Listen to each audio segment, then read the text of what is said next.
Buenas tardes, Vamos, don Martín. vamos a empezar la clase de hoy. Esta es una clase de recuperación porque el jueves pasado no tuvimos la oportunidad de dictarla. Hubo problemas técnicos y no se pudo hacer.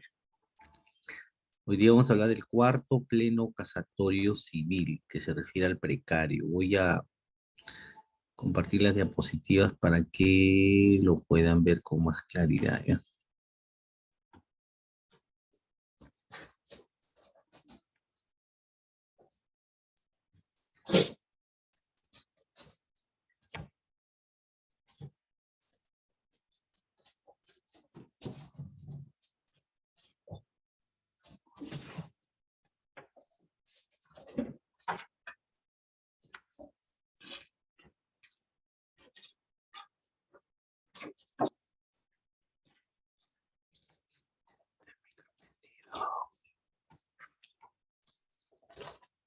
A ver, entonces hablamos de el cuarto pleno casatorio civil que se refiere al proceso de desalojo por ocupante precario. En el tercer pleno casatorio hablábamos del proceso de divorcio por separación de hecho. Este cuarto pleno casatorio se refiere a otro proceso civil también de importancia. En su momento, cuando se dictó, eso lo vamos a ver luego en los antecedentes, había jurisprudencia diversa, ¿no?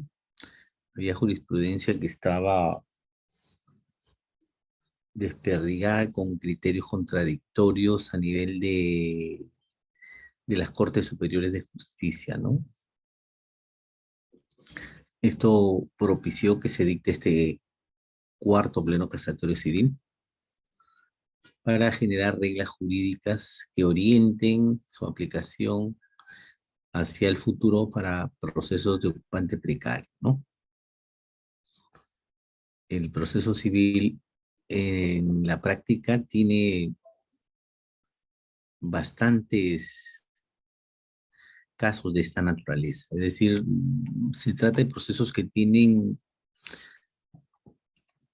bastante incidencia en el proceso civil peruano, ¿no? Los estrados judiciales tienen gran cantidad de demandas a nivel nacional sobre estos procesos, ¿no? Es uno de los procesos comunes, para decirlo así, ¿no? Igual que la reivindicación, igual que la nulidad de acto jurídico, o los procesos de ejecución son, digamos, dentro de la actividad del Poder Judicial, son los que tienen incidencia, ¿no? Entonces veamos, en este pleno casatorio se discutió las reglas jurídicas para el ocupante precario, ¿no? Esta fue la casación 2195-2012 sobre desalojo por ocupante precario. Más o menos los hechos están aquí desarrollados, ¿no?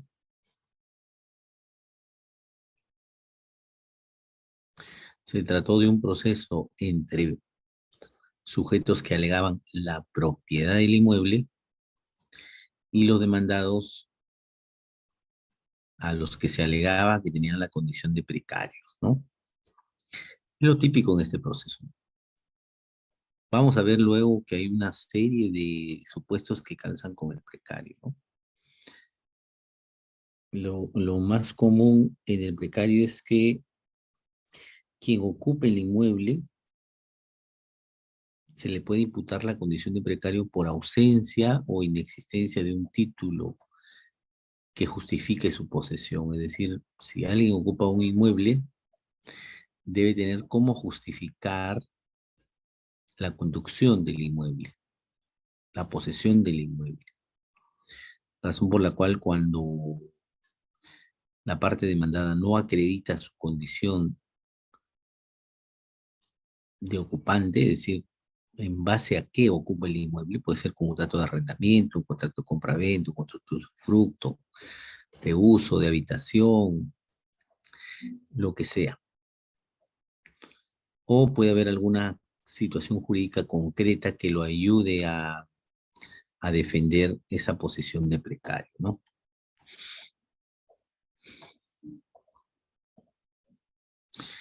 ¿Cuál es las normas que se discutieron en este pleno casatorio?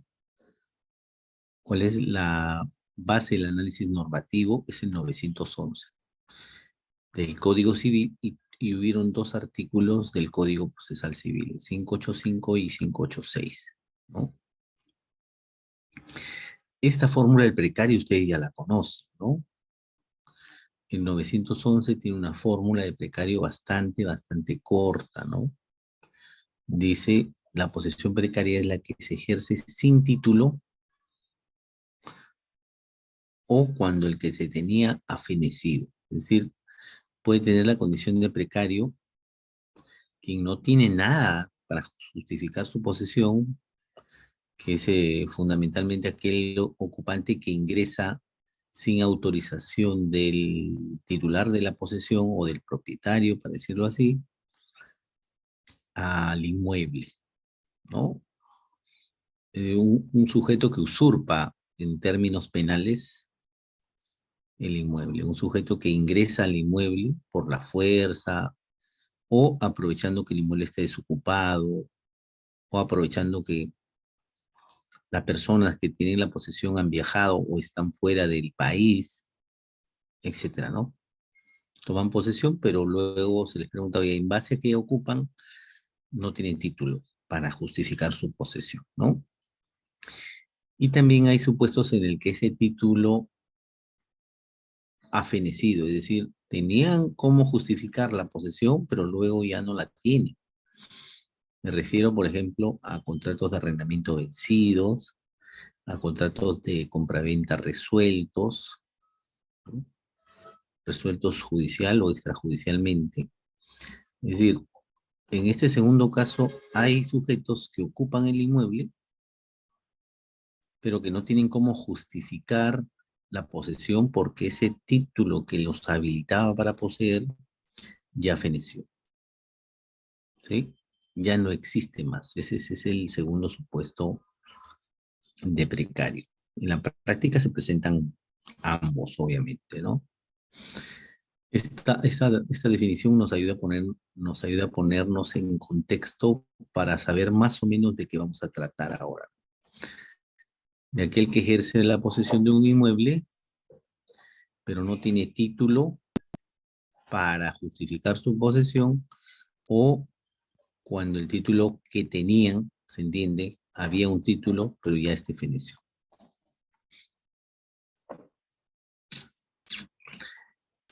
¿Qué había antes de este pleno?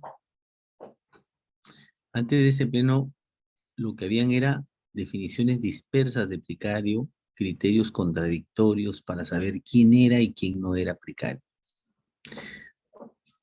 ¿Y a qué se debe esta lluvia de criterios, a este conjunto de criterios contradictorios? Fundamentalmente se debe a que no habían reglas claras, además del 911 del Código Civil, no habían reglas claras en relación a quién podía ser precario, a quién no podía ser precario, ¿no? Entonces, estas reglas contradictorias dieron pie a este cuarto pleno casatorio, ¿no? Parece que en la práctica uno de los insumos principales para generar precedentes judiciales, léase en este caso el cuarto pleno casatorio, es la existencia de criterios contradictorios para resolver un mismo proceso. Es decir, frente a una situación en común, la jurisprudencia estaba dispersa. Algunas cortes decían este supuesto es precario, otras cortes en el mismo supuesto decían que no era precario, etcétera, ¿no? Entonces, esto es lo que ocurría en la práctica, ¿no? Ahora, entremos ya de lleno al pleno, pero para hacerlo tenemos que revisar dos categorías. Yo considero que en el cuarto pleno casatorio se han definido dos categorías muy importantes. Por un lado, el famoso precario romano, es decir, aquella figura del precario que proviene del derecho romano y que se ha mantenido hasta nuestros tiempos, y aquel precario peruano. Es decir, yo le denomino precario peruano a ese conjunto de supuestos en el que está incluido el precario romano. Hay otros supuestos adicionales que configuran la situación de precario, ¿sí? Veamos una por una para más o menos darnos una idea a qué se refiere el precario romano y a qué se refiere el precario peruano, ¿sí? Repito, en este pleno casatorio se han definido ambas, porque una de las características de este pleno es que la decisión no se ha tomado por unanimidad, la decisión se ha tomado por mayoría. Esto quiere decir que hay voto que configura el pleno y hay voto en minoría en el que no se ha configurado la unanimidad, es decir, hay votos a favor y votos en contra. La resolución que configura el precedente judicial, entiendo yo que se refiere al precario peruano, es decir, a un conjunto de supuestos que regulan la figura del precario en el Perú.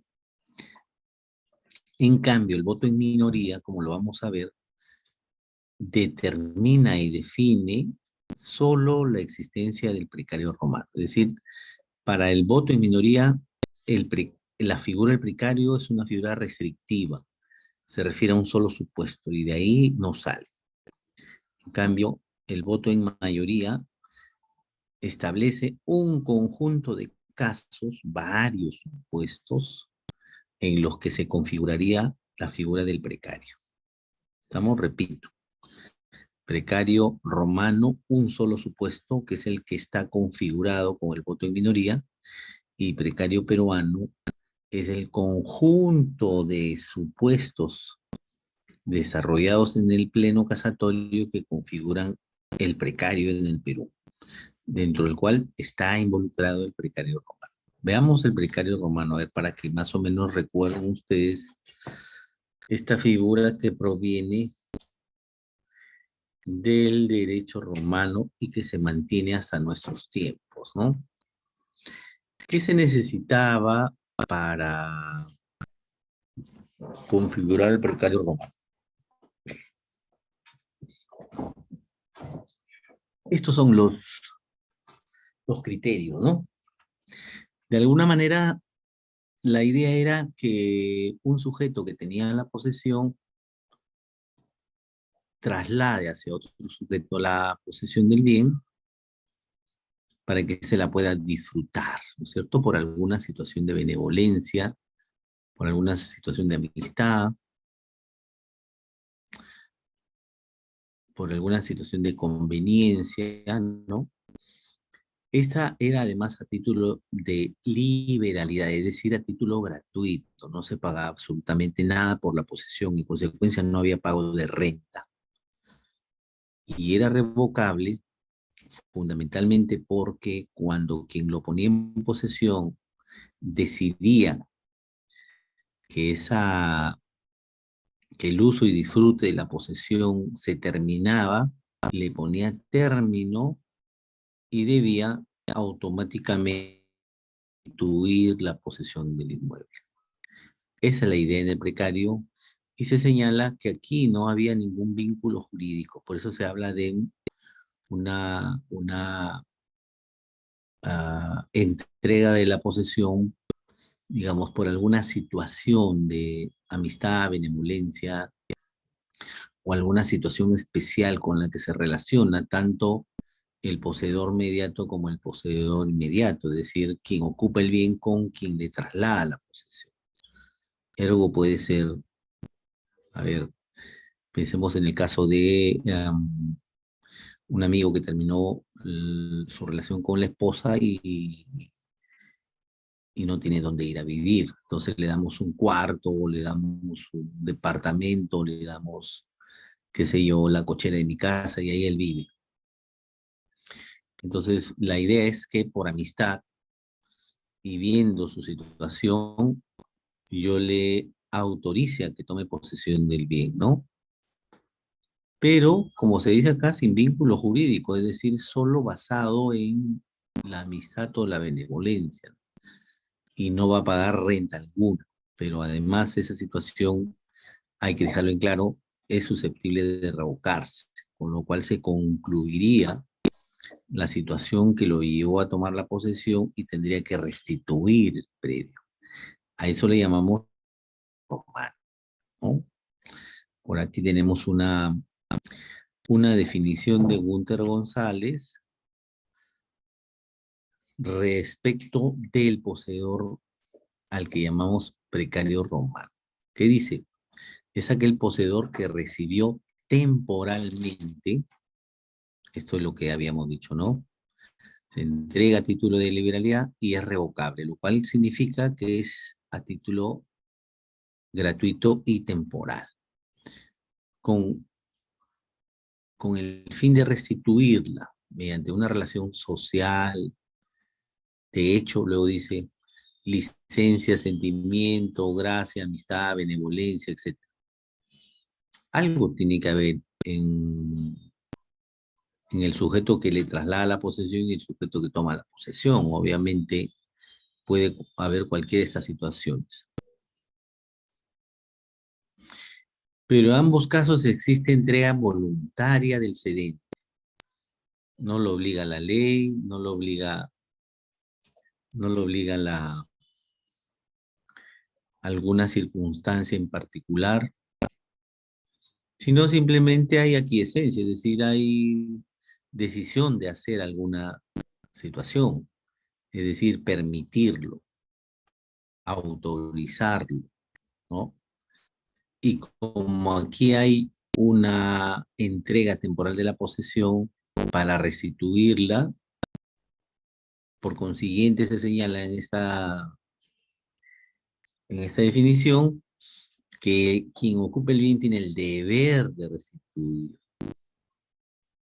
a cargo del precario en cuanto el otorgante revoque su voluntad. Y aquí aparecen, bueno, hemos puesto en negrita más o menos los elementos que configuran el precario romano: temporalidad, obligación de restituir, entrega voluntaria del cedente, alguna situación de gracia, amistad, benevolencia, etcétera.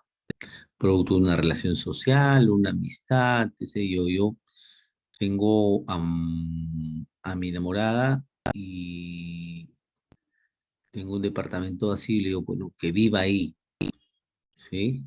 O a mi hermano que viene de provincia, le doy un departamento y le digo que viva ahí en ese departamento, que viva en un cuarto que yo tengo alquilado porque me fui al extranjero o me fui a otro sitio. Entonces, cuando yo regrese, tendría que restituirme el bien y va a vivir además sin pagar la renta, ¿no? Esa entrega es voluntaria, no hay situación de otra naturaleza acá, ¿no? Y quien se reserva la posibilidad de revocar es quien traslada la posesión. El otorgante se reserva la posibilidad de revocar esa voluntad que lo llevó a entregar temporalmente la posesión. Y en consecuencia, cuando se revoca la entrega de la posesión, es decir, si el cedente dice, oye, hasta aquí nomás, en la semana que viene me devuelves el inmueble, desocúpalo y entrégamelo, esa es la facultad que tiene el otorgante para revocar la entrega de la posesión. En esa situación, quien recibió la posesión está obligado a restituir. Esta es la figura del precario romano. Es decir, aquella que se relaciona con la entrega de posesión en base a una relación social o alguna situación fáctica que los vincula, ¿no es cierto? Nadie le da pues la posesión de un inmueble si no tiene algún tipo de vínculo con una persona. Pueden ser los papás, pueden ser los hermanos, puede ser la enamorada, no sé, un amigo, una amiga, algún familiar que vino de provincia, No lo sé. Entonces ahí es donde puede funcionar la figura del precario romano. ¿Por qué decíamos que el precario romano se restringe a un supuesto? Porque hay otro tipo de precario, ¿no? Que va mucho más allá de esta figura. Y ahí entramos al famoso precario, entre comillas, el precario peruano, es decir, ese conjunto de supuestos en los que la condición de precario se produce, ¿no es cierto? Además de cederlo gratuitamente, con fines de revocación, etcétera, ese es el precario romano, hay otros supuestos de precario. Repito, para la mayoría hay un conjunto de supuestos que configuran el precario y para la minoría solo configura precario aquella figura que hemos estudiado que se llama precario romano, ¿no? Pues dice, el precario peruano incorpora al precario romano y a todos los demás supuestos generados en este precedente. Y decimos, el precario no es es solo un supuesto de precario en el contexto del precedente judicial, ¿no? Aquí creo que faltó un no. Precario no es solo un supuesto de precario en el contexto del presente, hay varios supuestos, ¿no? Que vamos a ver el supuesto de la compraventa, el supuesto de la resolución del contrato, el supuesto del vencimiento del arrendamiento, entre otros. Vamos a ver cada uno de ellos. Por eso se dice, ¿cuáles son las reglas del precedente que desarrollan, que contienen un conjunto de supuestos que configuran el ocupante precario?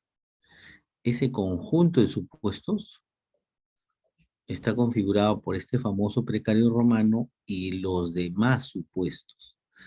Los que defienden de que en el Perú solo debería haber un supuesto de precario, y ese es el supuesto de precario romano, niegan que cualquier otra situación se pueda configurar como precario.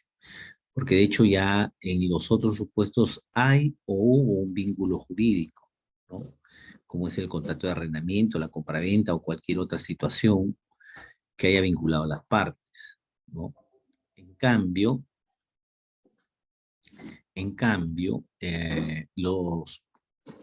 el precedente judicial, es decir, le hace las reglas del cuarto pleno casatorio, desarrollan un conjunto de supuestos referidos al ocupante precario. Dentro de ellos, el precario peruano.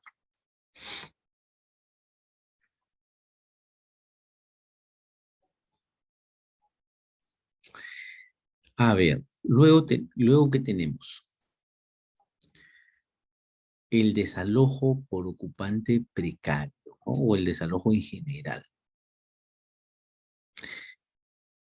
¿Qué naturaleza jurídica tiene el proceso de desalojo? A diferencia de la reivindicación, que es donde se defiende la propiedad, en el desalojo se defiende la posesión, ¿sí? Por eso se dice que es un mecanismo de tutela para la defensa de la posesión mediata. Es una pretensión de naturaleza posesoria. ¿Estamos?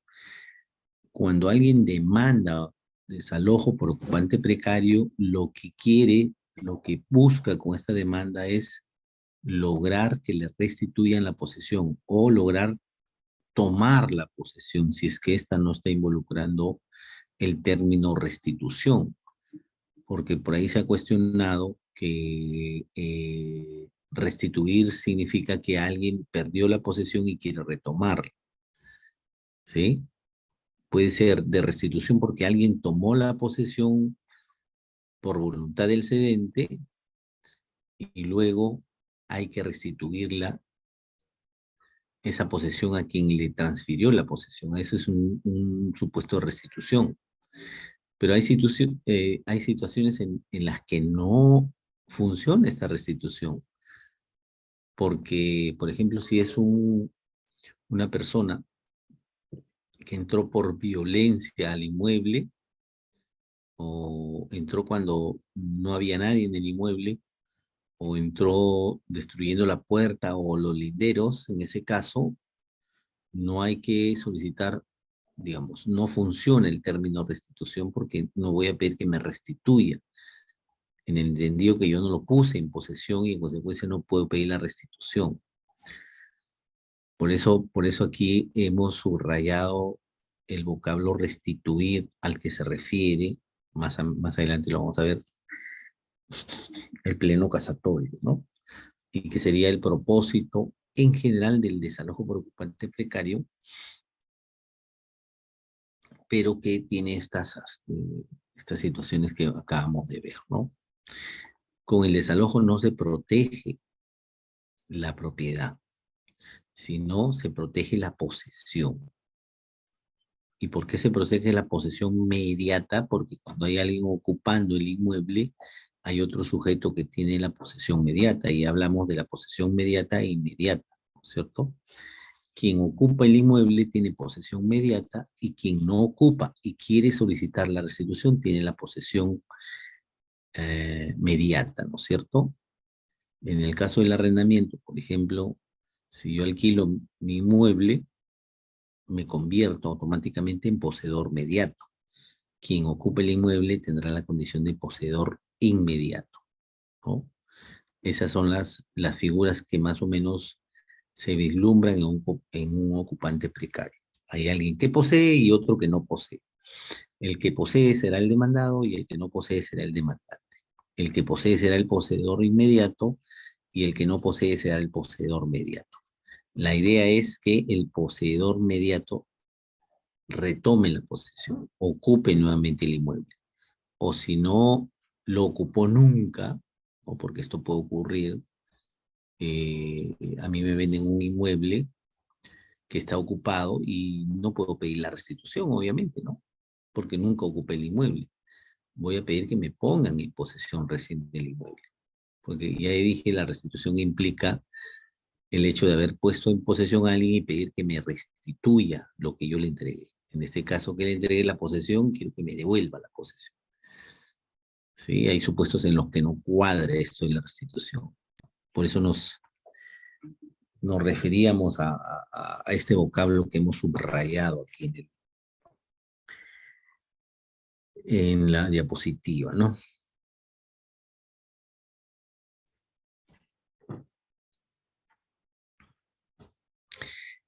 Ahora veamos las reglas del pleno. Ya hemos desarrollado la parte general de lo que se estaría tratando en este pleno. Veamos las reglas que han configurado el ocupante precario,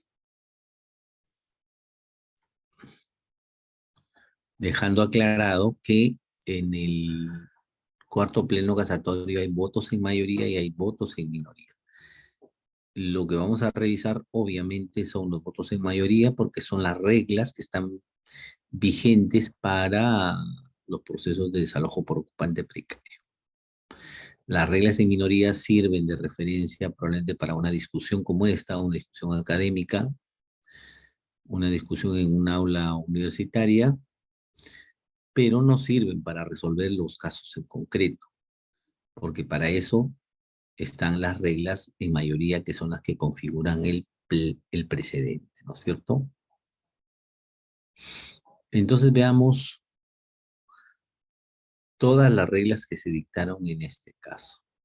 ¿Cuáles son las reglas que se dictaron para este pleno?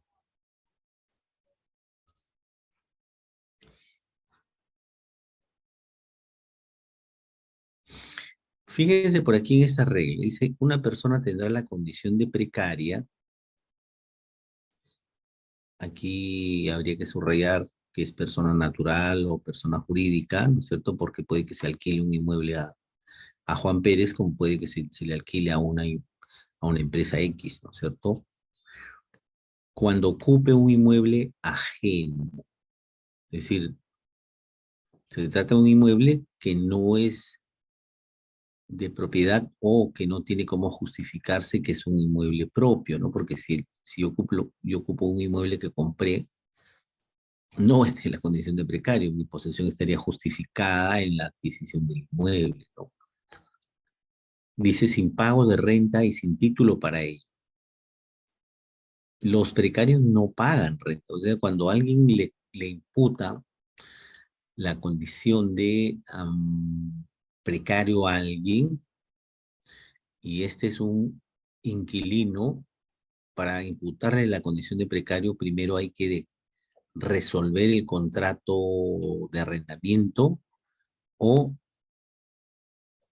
establecer que ese contrato de arrendamiento ha fenecido, es decir, se ha vencido su plazo y yo requiero la restitución del bien. Ese requerimiento de restitución del inmueble lo que hace es, conforme al cuarto pleno casatorio, convertir al ocupante en precario. Una vez que yo le solicite la restitución porque le señalé que el contrato ha vencido y ya no va a haber ninguna prórroga, ninguna cláusula adicional o nada que le permita ocupar, desde ese momento ya no habrá pago de renta.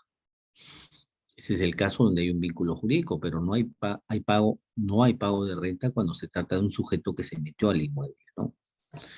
Por eso dice sin pago de renta y sin título para ello. Es decir, no hay nada que justifique su posesión. O cuando dicho título no genere ningún efecto de protección para quien lo ostente. Contrato resuelto, contrato nulo, algo que vinculaba al ocupante se quedó fuera del ámbito de protección para el ocupante, ya no tiene ninguna protección. Nadie puede decir, oye, yo ocupo porque tengo mi compraventa. Si el demandado le dice, si el demandante dice, oye, no, tenías protección por tu compraventa, pero tu compraventa está resuelta, o tu compraventa fue declarada nula, o tu compraventa está configurada en un documento que no tiene mi firma, que es firma falsificada, o que ha habido alguna situación anómala que podría calzar como un supuesto de nulidad manifiesta, ¿no? De acuerdo al 220 del Código Civil. Por eso dice, frente al reclamante por haberse extinguido el mismo. Cuando ya se extingue algún título que lo proteja al ocupante, ya este no tiene protección para defenderse frente al embate que se ocasiona con una demanda de ocupante precario, ¿no? Esta es la primera regla que de alguna manera, en otras palabras, de forma más técnica, podría decirse, define lo que es un ocupante precario, ¿no? Inmueble ajeno, ausencia de renta y sin título. O el título que tenía ya no le brinda protección. ¿Por qué no le brinda protección? Porque se ha extinguido, ¿no? Y ya dijimos que pueden haber varios supuestos de extinción del vínculo, ¿no? O, perdón, del título. Título para poseer. Luego vamos a ver qué es ese famoso título para poseer.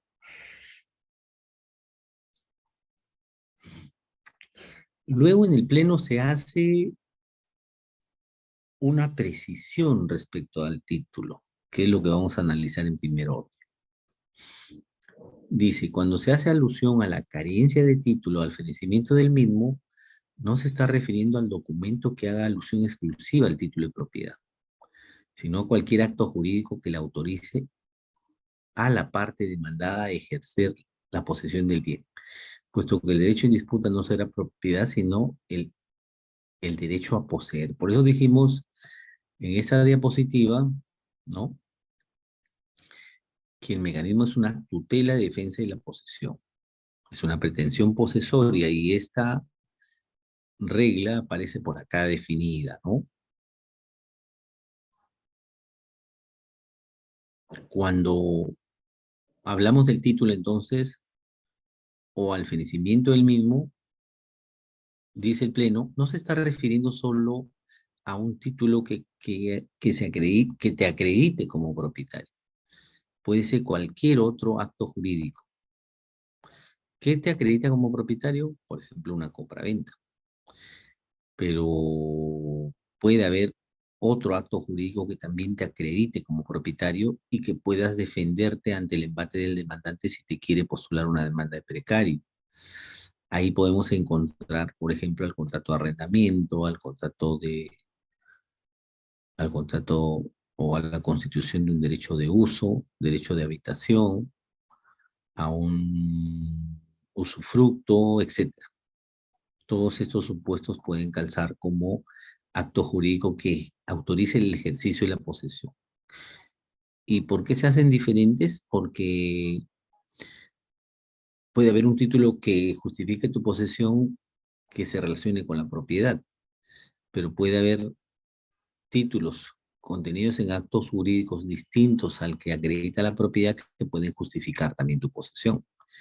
Y ahí entramos a aquellos supuestos en los que puede haber un vínculo de arrendamiento, un vínculo de usufructo, un vínculo de uso, un vínculo de habitación, un vínculo de permuta, qué sé yo.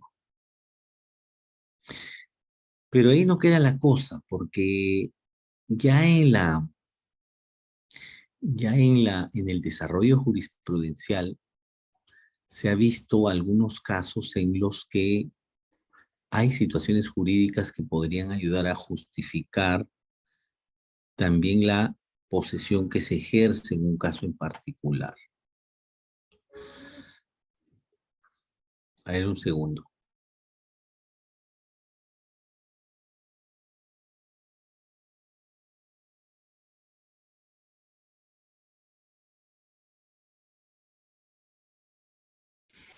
Entonces, aquí nos referimos a las situaciones jurídicas.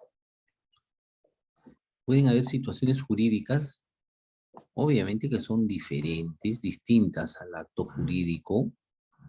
Acá está el acto jurídico, por acá están las situaciones jurídicas. Yo puedo defenderme cuando me imputan la condición de precario con un documento que configure acto jurídico o negocio jurídico, si queremos decirle. Y también puedo defenderme con un documento con el que se acredite mi propiedad del inmueble. Pero pueden haber, y esto se viene dando en la jurisprudencia nacional, situaciones jurídicas que podrían configurar un título y que deberían ser consideradas para el efecto cuando se discute en un proceso judicial si quien ocupa tiene la condición de precario. Por ejemplo, se da muchas veces que son los padres los que ocupan el inmueble y quien pide el desalojo es el hijo que los puso en posesión y los padres no quieren salir de la posesión, no tienen dónde ir, no tienen dónde vivir y en consecuencia mantienen su condición de ocupantes, quieren mantener su ocupación de ocupantes y los demanda el hijo por ocupantes precarios. Y dice, oye, tú eres precario, porque yo te puse en posesión, y ahí es el típico caso del precario romano que hemos desarrollado, ¿verdad? Si de alguien al que le di la posesión por benevolencia, alguien que ocupa temporalmente el inmueble, alguien que no paga renta, se revocó el consentimiento para mantener la posesión y ahora que le toca restituir la posesión. El papá no tiene ningún vínculo jurídico con el hijo, ¿no? Él ocupa el inmueble porque quien lo puso ahí fue el hijo. Ellos ocupan el inmueble, si son los padres, ¿no es cierto? Entonces, ahí hay situaciones que trabajar, que desarrollar, ¿no? Para ver si los padres podrían configurar con la relación jurídica que tienen con el hijo una situación jurídica que los proteja contra el despido.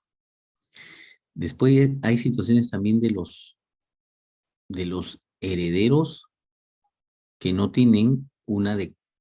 A ver, ¿cuál es la figura? Hay herederos o personas que tienen vocación hereditaria respecto de un causante, pero que no aparecen en una declaratoria de herederos declarados como tal. Me explico. Son tres hermanos, dos de padre y madre y uno solo de padre, y fallece el padre. Se hacen declarar herederos los hijos habido dentro del matrimonio y dejan fuera al hijo extramatrimonial, para decirlo así. Quien ocupa el inmueble es el hijo extramatrimonial. Quien lo puso en posesión fue el papá, que ya falleció. Entonces, los hijos que tienen la condición de propietarios por sucesión demandan al hermano para que restituya la posesión. Aquí no hay documento que acredite o un título de propiedad que lo habilite para poseer. Aquí no hay un acto jurídico con el que justifique su posesión. Lo que hay es una situación jurídica en mi concepto, ¿no? ¿Cuál es la situación jurídica de derecho subjetivo y de expectativa? Él tiene la condición de heredero de su padre y en consecuencia él debería ser copropietario del bien. Pero ¿dónde está ese documento que lo acredite como copropietario del inmueble? Y al ser copropietario del inmueble tendría título para poseer, tendría cómo justificar su posesión.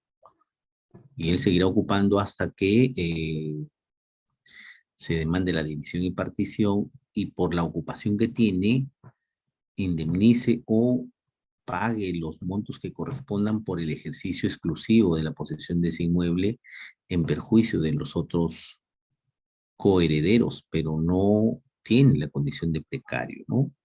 Entonces ahí hay un caso concreto en el que se podría discutir si el que tiene vocación hereditaria, pero que no aparece en la declaratoria de herederos, porque sería fácil decirle, no, oiga, a ver, a usted lo han demandado por precario, usted dice que es heredero del padre, en consecuencia copropietario, y el juez le dice, ¿y dónde está el documento que te acredita como propietario?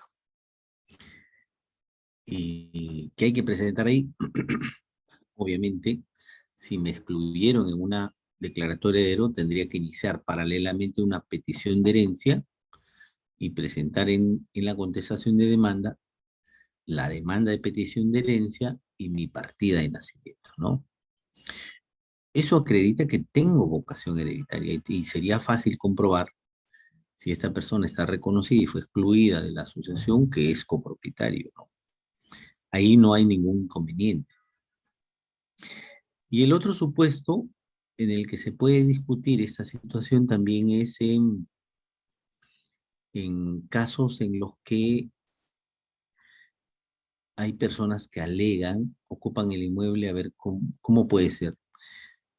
Dos personas viven juntas en un inmueble, han configurado un régimen de sociedad gananciales porque convivía con alguien que no tenía impedimento matrimonial. Esta persona se va de la casa o esta persona muere, Bueno, yo me los voy, con convivientes. el plato, seguro. Dígame, hay que pagar los micros, por favor.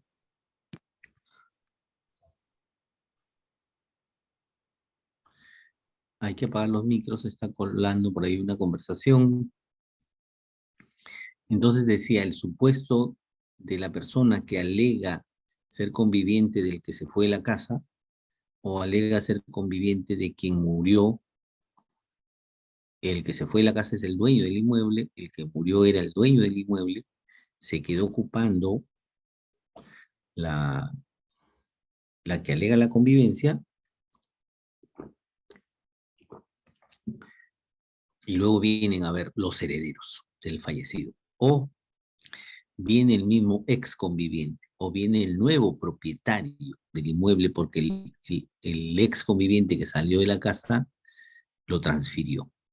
Y quien lo demanda ya no es él, sino el nuevo comprador.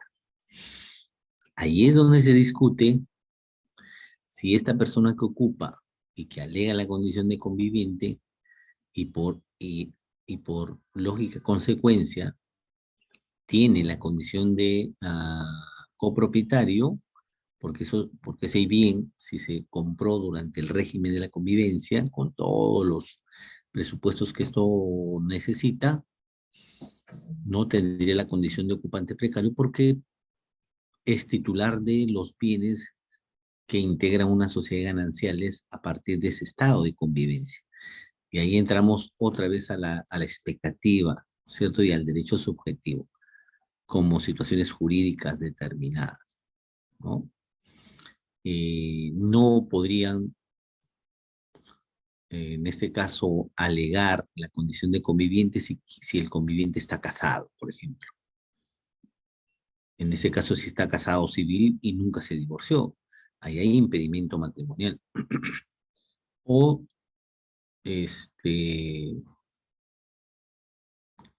el otro supuesto es si está casado por religioso. Ahí hay toda una duda respecto de si se puede o no solicitar la restitución del inmueble de quien alega que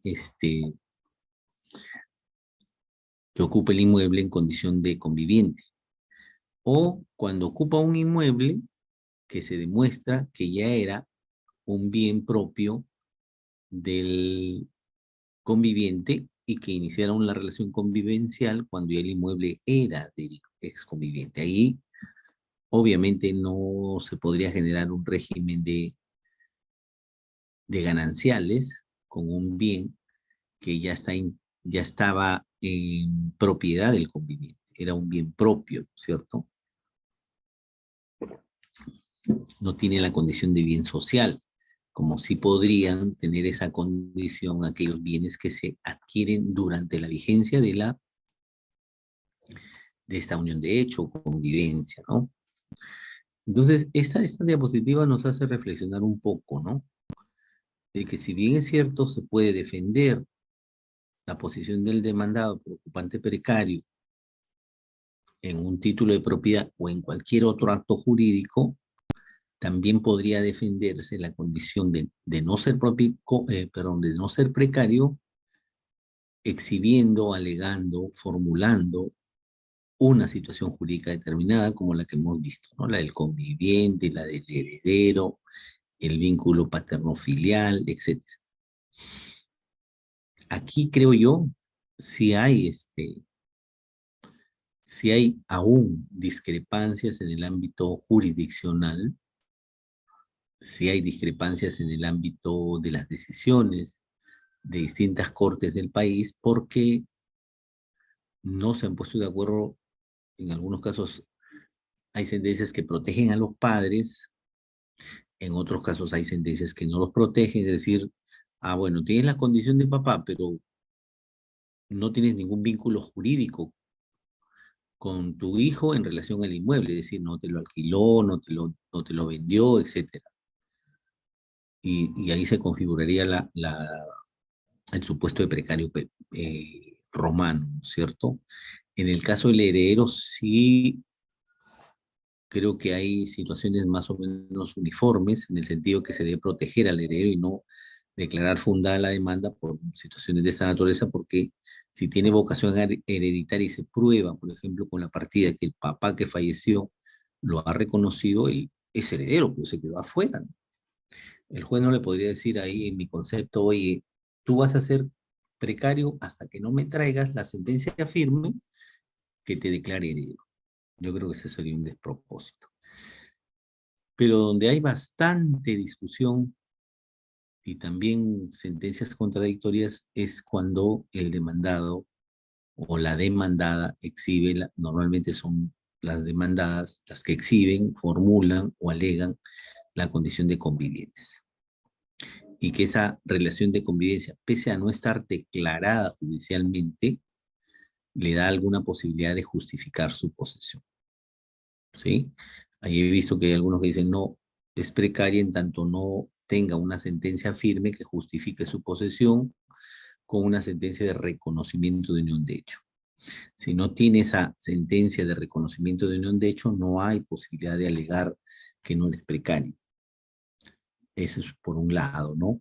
Y por otro lado, algunos también sostienen que hay un derecho expectaticio que si bien no tiene sentencia firme sobre reconocimiento de unión de hecho, en algún momento la va a tener, por eso hablábamos de la situación jurídica que se llama así, situación jurídica de expectativa, ¿no?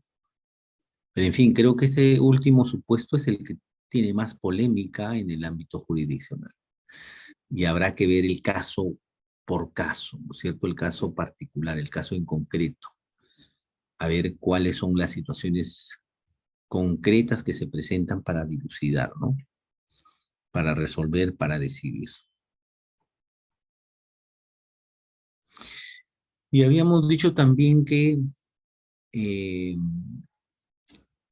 hay otras normas que estarían sujetas a interpretación, ¿no es cierto?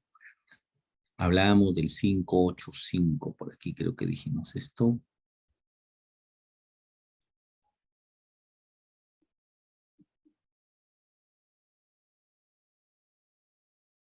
Aquí. ¿Dónde estamos? Se me perdió.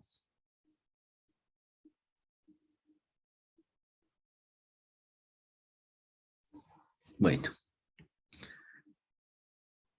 en alguna de las diapositivas dijimos que este pleno alcanzaba tres normas. Una, el Código Civil, que es el 911, y otra que son aquellas relacionadas al Código Procesal Civil. Por aquí tenemos una, el 585, el Código Procesal Civil. Esta regla es importante porque lo que está subrayado es lo que está subrayado es lo que grafica la problemática que existía en el proceso de precario antes del precedente. ¿Qué pasaba antes del precedente? Solo podía demandar desalojo por ocupante precario aquel que tenía la condición de propietario. ¿Sí? Es decir, yo propietario del inmueble, le arrendaba a alguien el inmueble y luego que se vencía el contrato o se resolvía o había alguna circunstancia que extinguía el contrato, lo que hacía es pedir la restitución de ese inmueble, pero lo hacía en mi condición de propietario. Por eso es que no había ninguna diferencia en ese sentido en relación a la legitimidad para obrar activa, porque quien demandaba en el proceso de reivindicación era el propietario y quien demandaba en el proceso de desalojo era el propietario. Es decir, no había ninguna diferencia en ese sentido. La parte activa, la parte legitimada de forma activa, tenía la condición de propietario del inmueble. Lo mismo ocurría en el supuesto de la reivindicación. Eso cambió radicalmente con la figura del precedente, es decir, el precedente crea una regla donde dice, oiga, lo que teníamos es en el camino que solo podía demandar aquel que tenía la condición de propietario. Y hoy con la interpretación de este 585 y del 911, la legitimidad para obrar activa no solo recae en el propietario, sino recae en cualquier sujeto que tiene derecho a la restitución. Fíjense que ha mutado la condición de demandante en el proceso de desalojo. Antes podía demandar solo el propietario y ahora, interpretando este artículo, se dice que corresponde ejercer el derecho de disfrute del mismo independiente si es propietario o no. ¿Qué significa esto? Que puede demandar un propietario o puede demandar cualquier otro sujeto que tenga derecho a la restitución del inmueble. Ergo, a ver, digamos que yo ocupo un inmueble y lo ocupo y no tengo la condición de propietario. En ese inmueble tengo ya más de 10 años, más adelante voy a hacer la prescripción adquisitiva, nadie me molesta y tengo un inmueble de 3 pisos. Vivo en el primer piso, el segundo y el tercero lo alquilo para estudiantes, para familias, qué sé yo. Entonces, si alguien de los que le alquilé se resuelve el contrato, se le vence, ya no podría ir al precario, no podría ir a la reivindicación. ¿Por qué? Porque solo se admitía que demande como, como legitimado activo quien tenga la condición de propietario. Y en ese caso yo no tengo la condición de propietario del inmueble. ¿Verdad? El juez si, no si estuviéramos fuera del pleno, me pediría que acompañe la escritura pública, el contrato privado, la minuta o el documento privado de fecha cierta, lo que sea. El testamento donde me han transferido el inmueble o la inscripción registral porque lo adquirí por remate, no sé. Todas esas situaciones califican como supuestos en los que quien demanda acredita la propiedad. Pero en este caso no hay esa condición. La condición es de ocupante a ocupante. Yo estoy ocupando con fines de prescripción y el otro que ocupa es porque tiene un vínculo jurídico conmigo de arrendamiento. Lo que significa que yo, teniendo la posesión del inmueble, alquilo el inmueble o una parte del inmueble. De repente yo vivo en el primer piso y en el segundo piso viven los inquilinos. Pero yo no tengo la propiedad del inmueble. La voy a obtener más adelante, pero no la tengo. El pleno casatorio, el cuarto pleno casatorio, ha ampliado esta visión recortada que se tenía del precario, ¿no? Que solo podía demandar el propietario. Ahora puede demandar cualquier sujeto que tenga el derecho a la restitución, independientemente si es propietario o no. Independientemente si es propietario o no. Por ejemplo, si hay una constitución de usufructo entre A y B, A es el dueño, B es el usufructuario tiene la posesión de, digamos, de 2 hectáreas, y de la noche a la mañana se le mete a alguien y ocupa unos 500 metros de esas 2 hectáreas. El usufructuario tendría que llamar a quien lo puso en posesión para que él lo desaloje, o el usufructuario podía desalojarlo. Obviamente el usufructuario ahora con este pleno, porque no tiene la condición de propietario, sí lo podría hacer. Es decir, no necesita que quien lo puso en posesión demande por él. Él directamente va a demandar a quienes se metieron en el terreno que está ocupando como usufructuario. ¿Por qué? Porque él tiene el derecho a que le restituyan el área ocupada en razón de que él tiene el derecho a poseer ese inmueble. ¿Sí? Entonces la figura cambia un poco, ¿no? Creo que aquí se da una vuelta de tuerca en la jurisprudencia peruana, ¿sí? Porque antes, cuando se tramitaba un expediente de desalojo por precario, lo primero que veía el juez al calificar la demanda es si quien demandaba era propietario, ¿sí? Si no tenía la propiedad, la demanda era improcedente. Ahora no. Con este pleno se ha ampliado el horizonte, ¿no? Por eso decía, se da una vuelta de tuerca en relación al precario, porque ya no se necesita ser propietario para demandar desalojo por ocupante precario. Se necesita tener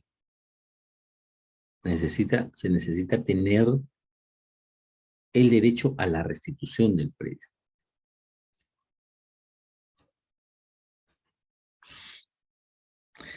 Y ese es el colorario, digamos, el resumen del 586, ¿no es cierto? Del 585 y del 586. Dice, ¿quién está legitimado para obrar de forma activa en el proceso? Dice, no solo puede ser el propietario, sino también el administrador. Fíjense, el administrador en relación al inmueble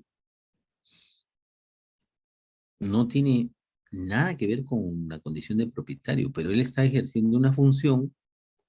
Puede ser un administrador judicial, puede ser un albacea, o puede ser un sujeto autorizado por alguna situación concreta a administrar un bien, y en consecuencia, si alguien ocupa sin título un bien que está bajo la administración de esta persona, natural o jurídica, él podría demandar precario. Y la pregunta es, ¿quién es el administrador? ¿Es propietario del inmueble? No. ¿Tiene el derecho a la restitución? Sí, por su condición de administrador, ¿no? Y luego el otro supuesto es todo aquel que se considere tener derecho a la restitución del predio. Es decir, en el caso por caso, hay que ver si el sujeto que ocupa el inmueble tiene la posibilidad de restituir el inmueble, ¿no? Ya pusimos un caso, ¿no es cierto? Y con el administrador sería un caso aparentemente distinto, ¿no? Dice, ¿a quién le corresponde la parte pasiva? Obviamente aquel que ocupa el inmueble, ¿no? Pero la parte pasiva debería estar sustentada o justificada para aquellos sujetos que ocupan sin tener título para poseer. Disfrutan de la posesión, pero ya no tienen título o nunca lo tuvieron, ¿no? Entonces, la conclusión o corolario de estas dos disposiciones normativas de naturaleza procesal, 585 y 586, se relaciona fundamentalmente con que hoy ya no puede solo demandar el propietario, sino el administrador o cualquier otro sujeto que tenga el derecho a la restitución del inmueble. ¿Y quién debe ser el demandado? Aquel que ocupa, aquel que tiene la posesión inmediata, pero que no tiene título o el que tenía feneció. Y aquí entramos a un supuesto un poco complejo.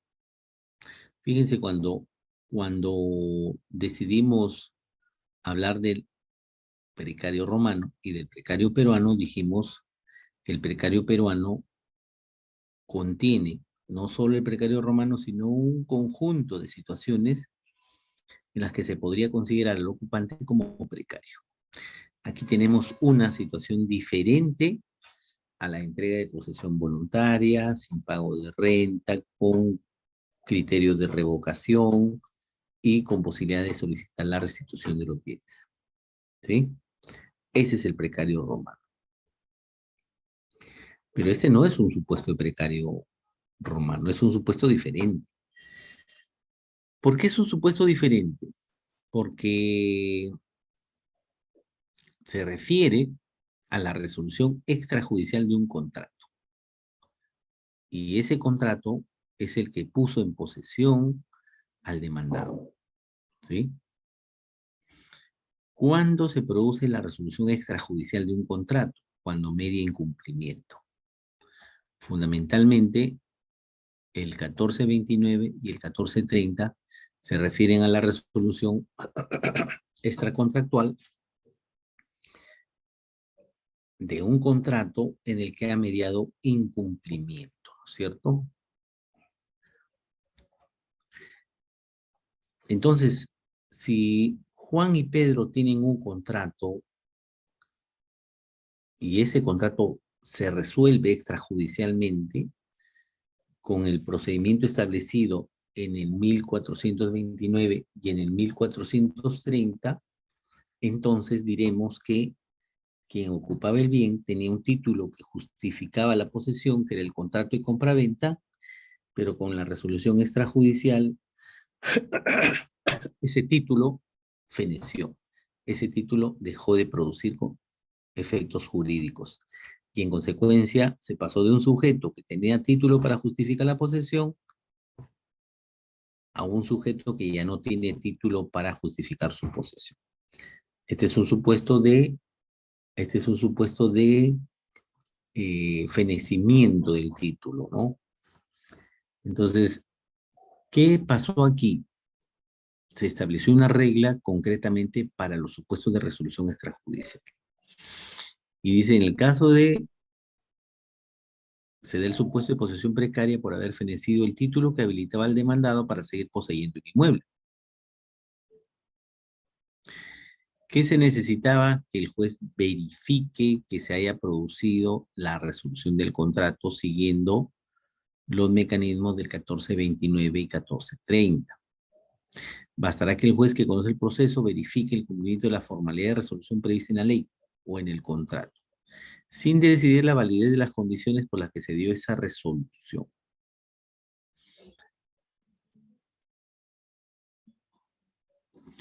Por ejemplo, aquí tenemos un caso bien emblemático, que es el caso Solano. Norberto Solano fue demandado para restituir un inmueble y lo consideraron por precario porque adquirió un inmueble y supuestamente había incumplido con las condiciones del contrato y le pedían la restitución del inmueble cuando ya se ha producido la resolución de acuerdo al 14-29-30. Pero ¿qué sucedió en ese proceso? El demandado, es decir, este caso Solano, pues se llama el caso Solano, por ahí van a encontrarlo, porque hay varios artículos sobre este caso en particular, ¿no? El demandado Norberto Solano dijo, un momentito, yo no soy precario porque a mí nunca me ha llegado la comunicación escrita con la que me resuelven el contrato. Esa comunicación ha llegado a un domicilio que no me corresponde. Mi domicilio es este, mi domicilio real es este, mi domicilio contractual es este y ha llegado a un domicilio distinto, con el que yo no tengo nada que ver. Es decir, nunca me enteré que me habían resuelto el contrato que tenía, ¿no? Entonces, esa fue la posición que defendió el demandado. Y en este caso, le dieron la razón porque se pudo comprobar que no se había cumplido con la formalidad establecida en la resolución. En la resolución extrajudicial no basta imputar el incumplimiento, no basta resolver el contrato, sino que la comunicación que resuelve el contrato debe llegarle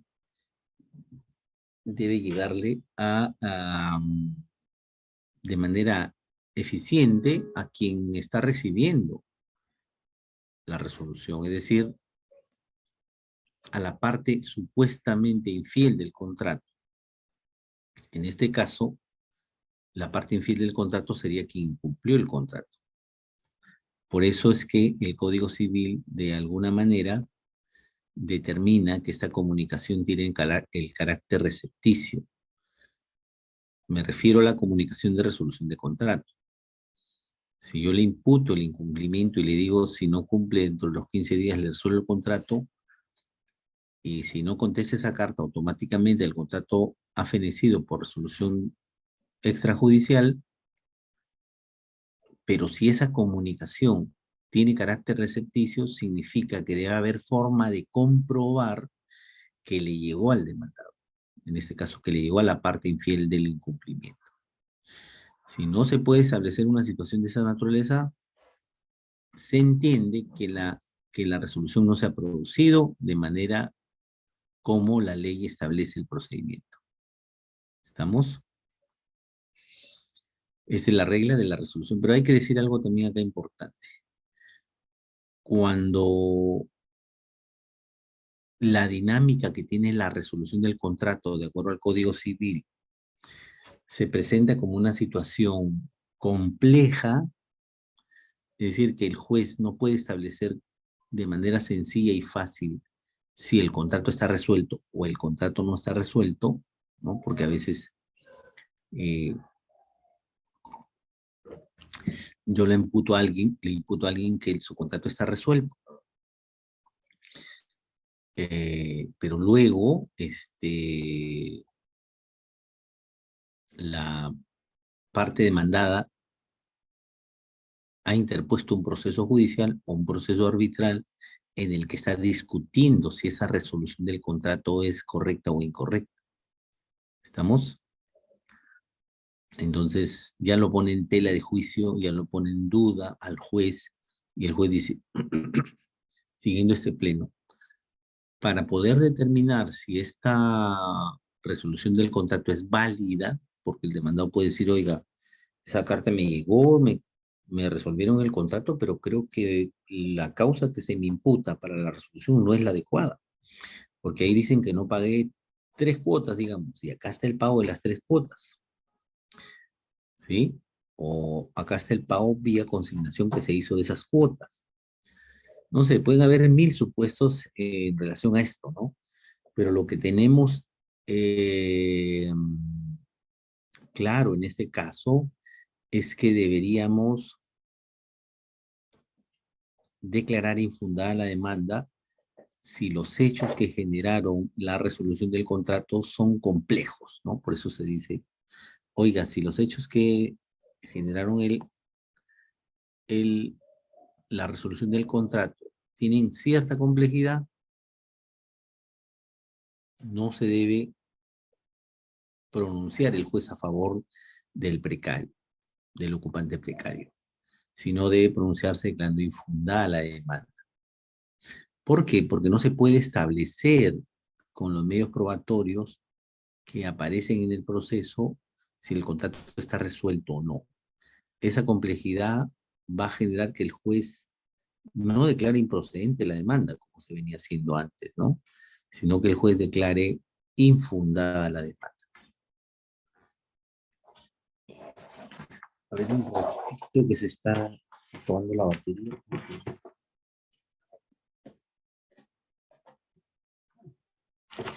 Ahora sí.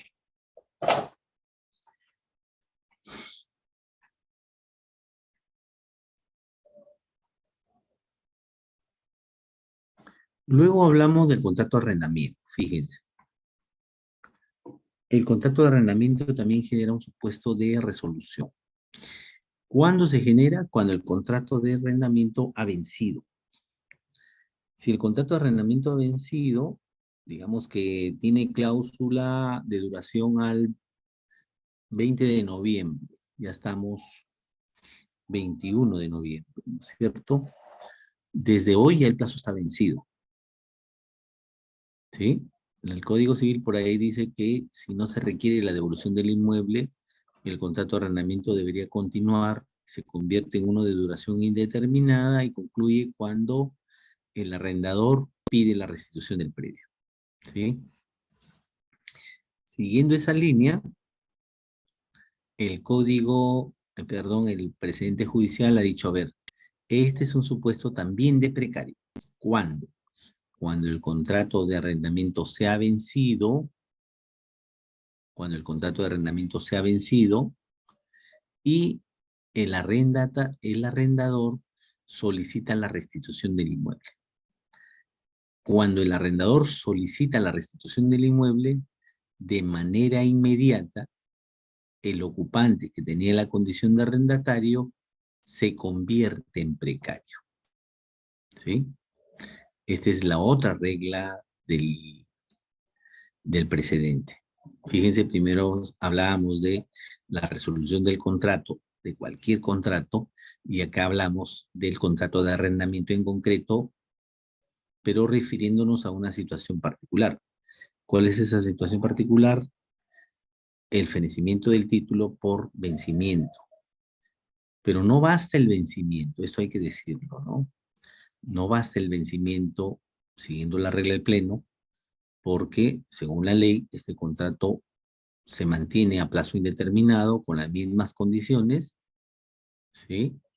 Pero para constituirlo al ocupante en precario, después del vencimiento, desde el día de hoy, yo tendría que enviarle una comunicación, una carta notarial y decirle, tu contrato se ha vencido, restitúyemelo. Esa comunicación donde yo le pido la restitución hace que lo convierta en este caso al ocupante, en precario, ¿sí? Esto es lo que dice en resumen esta diapositiva, ¿no? ¿Por qué se convierte en precario el arrendatario? No por el vencimiento, no por el solo vencimiento, porque el vencimiento del contrato, si no hay solicitud de restitución, se convierte en un contrato a plazo indeterminado, ¿no? Lo que debe haber aquí es un requerimiento de devolución del inmueble, ¿sí? y con el requerimiento de restitución del inmueble se pone fin al contrato. El título que tenía para justificar la posesión del arrendatario era el contrato de arrendamiento vigente o el contrato de arrendamiento a plazo indeterminado. Pero cuando se requiere la restitución del inmueble, según este pleno, se termina ese contrato, se concluye, finaliza este contrato. Y al concluir este contrato con esta situación, automáticamente se convierte en precario.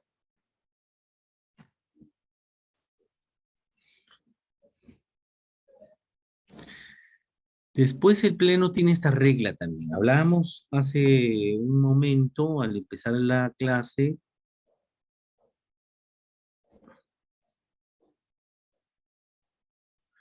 de la nulidad manifiesta, ¿no? Por aquí aparece por primera vez en los plenos casatorios la figura de la nulidad manifiesta, 220 del Código Civil, ¿sí? ¿Qué pasa con la nulidad manifiesta? ¿Qué relación hay con el pleno? Cuando el demandante pretende la restitución del bien, debe presentar alguna situación, puede ser el arrendador, puede ser el administrador, o puede ser sujeto que tenga el derecho a la restitución. Eso ya lo dijimos. En consecuencia va a presentar algún documento que justifique su condición.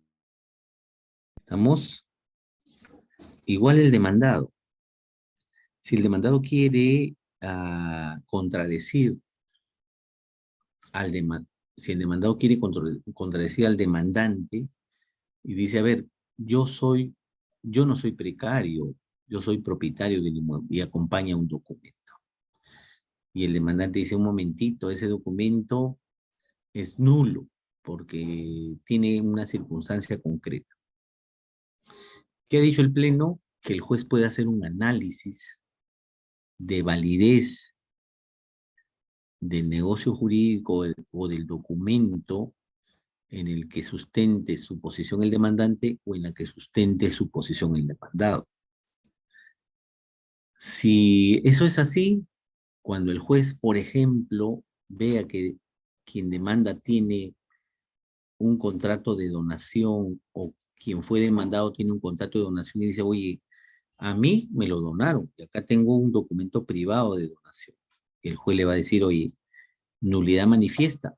Ese título que tú crees que justifica tu posesión porque es una donación, no lo justifica porque la donación tiene que estar por escritura pública. Ahí podemos hacer un análisis de nulidad manifiesta. O si el demandante presenta un documento, ¿sí? Donde, donde se puede verificar que quien le transfirió el inmueble, de repente es un contrato privado con fecha cierta, o de repente es una minuta ingresada a una notaría, se puede determinar que quien le transfirió el inmueble, cuando se hizo la transferencia ya había muerto. En consecuencia, no hubo declaración o manifestación de voluntad. Ahí puede que haya una falsificación de documentos, de firmas, qué sé yo, suplantaciones, lo que sea. Entonces, ¿qué hay que ver aquí? En la nulidad manifiesta, lo que hay que ver es la facultad que tiene el juez de declarar fundada o infundada la demanda, dependiendo de si el título del demandante está afectado con nulidad manifiesta, ¿cierto?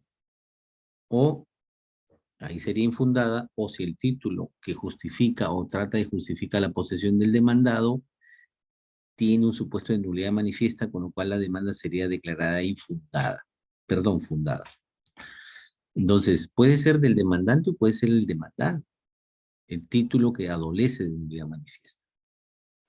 Pero ya no se declara, la regla es importante porque ya no se declara la improcedencia de la demanda, se declara la infundabilidad o fundabilidad de la demanda o de la pretensión contenida en la demanda. como yo prefiero decir. ¿Sí? Es decir, hay pronunciamiento fondal, hay pronunciamiento de fondo, no hay un pronunciamiento inhibitorio, ¿no?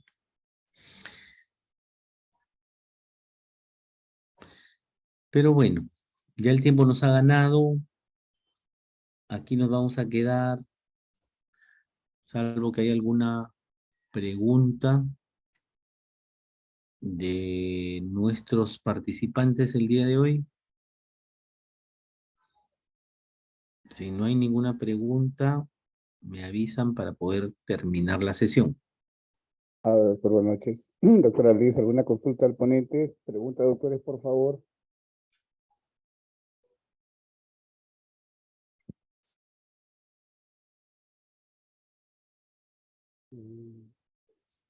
Doctor Martín, no hay ninguna pregunta, entonces culminamos la sesión de hoy. Mañana tenemos la sesión de hoy, doctores, a las 8 de la noche. Listo, Listo, doctores. gracias. Mañana y jueves. Cuídense, hasta luego. Buenas noches con todos. Muchas gracias.